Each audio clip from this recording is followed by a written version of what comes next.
Eu sempre digo para as pessoas, nunca comecem um matrimônio devendo. E é o que a maioria das pessoas elas fazem. Já começam um casamento comprometendo um orçamento que eles ainda não têm. Né? As pessoas às vezes, e parece coisa natural, passa às vezes até despercebido, porque as pessoas quando começam a fazer o planejamento para se casarem, eles fazem um orçamento não dentro de suas condições financeiras. As pessoas acham que não, mas isso é muito sério, muito sério. As pessoas gastam com a celebração, com decorações, com buffet, com aluguéis, né, de espaço para a realização do matrimônio, fotografia, filmagem e uma série de outras coisas aí que ultrapassam. Alguns se planejam, mas não é o caso da maioria. E depois que termina a festa, a celebração, né, todos os convidados vão embora e a fatura vai vir, né, no próximo mês. No primeiro mês de casado, as pessoas já começam a enfrentar problemas financeiros, já entendem que vão ter que se desdobrar, além de não terem ainda a noção clara dos desafios de conviver a dois, ainda já se casaram com uma dívida, muitas delas a longo prazo, e sem levar em consideração algumas variações e contratempos que tudo pode acontecer no futuro, e às vezes contrai um financiamento de um imóvel, já também faz um financiamento de um veículo, e daí já sabe a história onde vai dar. Entra aí um outro vilão, que é a crise financeira no casamento. Às vezes as pessoas começam um matrimônio, um casamento, sabe, com uma festa de arromba, sabe, impressionou, impactou, de forma que isso gerou notícia, né? Isso gerou comentários nas redes sociais, mas saiba que a realidade da vida a dois, ninguém dessas pessoas vai estar lá para socorrer vocês. Então é um péssimo começo começar um matrimônio, um casamento já comprometido com dívida. Que tenha sido o começo desse matrimônio apenas assinando papel e recebendo a bênção lá do pastor ou do padre, ou seja lá a sua religião, porque a questão financeira, ela não só mexe com a área financeira. Se ela ficasse só no âmbito, se as pessoas soubessem lidar com as questões financeiras só no âmbito financeiro, tivesse maturidade suficiente para isso, eu que o diga, né, eu tenho dificuldade de lidar com crises, né, contraída por mim mesmo. Por isso, a cada dia mais eu estou trabalhando para quê? Para amenizar as contas. Né, para não contrair dívidas. Porque quando tu contrai dívida, você espera em algo que você tem para receber, ou um planejamento de um dinheiro que você acha que vai vir. E tudo pode acontecer. Né? Não existe instabilidade financeira.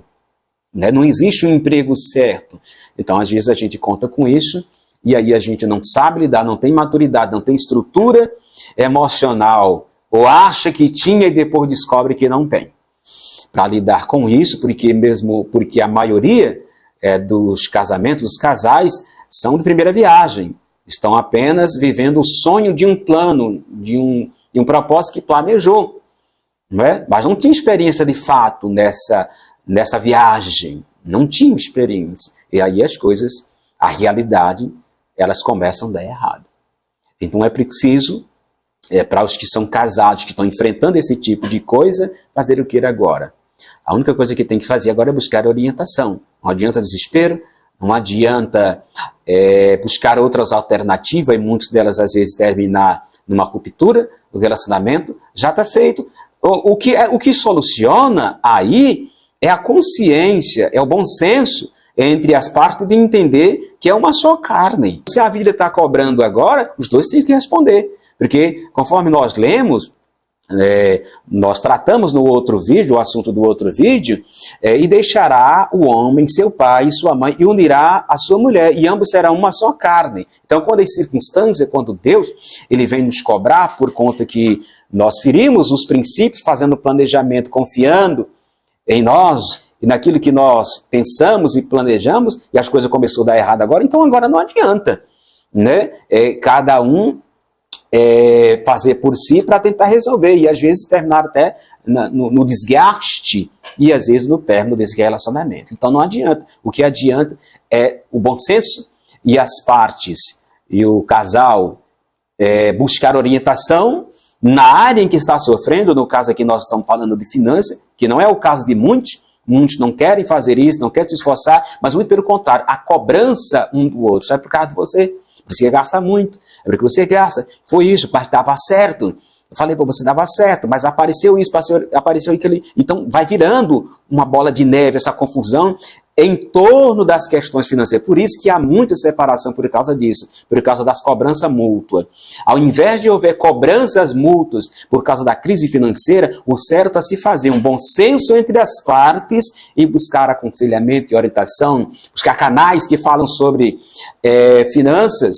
Né? Existe um livro que eu vou deixar aqui na descrição para vocês, O Casal que Enriquece, um livro muito poderoso. Vou deixar o link na descrição para que vocês comprem, né, esse livro. Então, é muito óbvio o que tem que se fazer numa crise. Né? Então, se a crise do desgaste matrimonial está acontecendo, é óbvio, tem que buscar orientação. Mas, às vezes, essa orientação me confronta. Às vezes, essa orientação fere meu ego. Né? Então, não deixe o ego interferir, porque é muito mais fácil, né, a resolução de um problema matrimonial por causa de finanças, que é mais fácil, é mais viável, é desafiador, mas é fácil, do que uma separação que vai trazer danos psicológico, emocional, envolver pessoas, e que nem sempre, mesmo que esse casal venha se separar, vai trazer benefício. Nem sempre, não é o caso da maioria. Vê um dado aqui, eu quero mostrar para vocês aqui, rapidinho, aqui, ó. O divórcio pode trazer prejuízos pessoais e psicológicos irreparáveis. Metade do casamento de primeira viagem terminam em divórcio já nos primeiros anos, justamente por conta desses contratempos mal planejados pelos casais, que não planejaram, não preveram isso, só fizeram o planejamento e os propósitos e os objetivos sem levar em consideração os contratempos que surgiam justamente pela falta de experiência. Como eu já falei lá no outro vídeo, que o casamento é uma das escolhas, é um dos barcos que a gente entra sem saber navegar. É um dos aviões em que a gente decola sem saber pilotar. E dado a necessidade, nós temos duas alternativas. Ou a gente aprende a pilotar em pé no ar, ou então nós simplesmente se damos a negligência de nem tentar e deixar esse avião cair ou esse barco afundar e deixar tudo se destruído. Então, seja em um relacionamento relativamente novo ou em um relacionamento de longa data, a separação é difícil. A pesquisa publicada no Journal of the Family Psychology mostram que os rompimentos aumentam o sofrimento psicológico e reduzem a satisfação com a vida. Muitas vezes os efeitos negativos de um rompimento podem afetar a saúde mental de alguém por meses e até anos. Então, assim, botando na balança, será que de fato vale a pena? Eu estou falando dentro de questões normais, dentro de contratempos que são viáveis de se resolver, que são contornáveis. Estou falando nesse sentido. Estou falando em outras exceções, que a gente ainda vai botar um vídeo aqui falando sobre o que é casamento abusivo, de extrema violência. Isso é um assunto para um outro vídeo. Estou falando a respeito de situações em matrimônio que são contornáveis, né, que estão ali, que tem como se resolver, mas por causa do ego em evidência, às vezes da partes, né, preferem de fato fazer uma escolha, mais uma vez que talvez vá trazer mais danos do que benefícios. É isso. Tem que se buscar ajuda, tem que buscar aconselhamento, tem que buscar com propriedades. Nós só conseguimos resolver as situações quando nós, primeiro, temos o conhecimento, temos bom senso para entender e reconhecer. Primeiro vem com o reconhecimento de um problema. Todo problema se trata na raiz. Muitas pessoas não conseguem contornar as situações de um matrimônio porque talvez ali a guerra psicológica, a guerra de egos, as animosidades não deixam as pessoas enxergarem de fato, com amplitude, com profundidade em detalhe, o que se deve fazer. E todo problema ela deve ser tratado na raiz, não se deve ser tratado com paliativo. Por exemplo, nós estamos falando de problemas no matrimônio por causa de finanças. Então, não se deve apenas resolver essa situação pagando dívidas e determinando, sim, uma mudança de mentalidade para que aquilo nunca mais aconteça. É como alguém está com dor de cabeça, toma um Tilenol, toma qualquer um paliativo, um remédio aí para dor de cabeça e passa, mas de verdade, por que está dando essa dor de cabeça? Tem que tratar na raiz, tem que procurar um profissional da saúde e ali você vai especificar e ele vai identificar seu problema e vai passar o tratamento para você. Isso é aplicado para qualquer área da nossa vida. Então, qual o seu problema? É financeiro? Como é que se trata isso? Apenas com paliativo? Pessoas ajudando vocês a pagar? Às vezes os pais ajudam a pagar, às vezes amigos, às vezes tios, todos se reúnem e vai lá e consertam a vida financeira de vocês. Mas o que não foi consertado aí? Foi o comportamento, gente. E comportamento é algo que tem que ser tratado na raiz. Comportamentos são hábitos perduráveis. Nossa mente ela tem uma programação, ela tem um software, ela é programada para repetir de novo o mesmo hábito, de novo, se eu não reprogramá-la. Ou seja, talvez essa questão de dívidas, esses conflitos financeiros que você trouxe para o casamento, o problema não está ali, é de onde ele veio. Talvez veio da família, talvez veio dos pais, você viu seus pais fazendo dívida, endividados. Isso, claro, que não é determinante para que uma pessoa se torne uma pessoa compulsiva em termos financeiros. Mas acontece, tem pessoas que nascem no meio de uma família desequilibrada, disfuncional, família que não conseguiram se estruturar, mas ele é uma pessoa excepcional. Por que isso? Porque ele determinou, ele viu e teve aversão por aquilo e determinou que a vida dele não ia ser daquela forma, que ele não ia levar aquele exemplo de vida para a sua vida, para seu matrimônio, etc. e tal.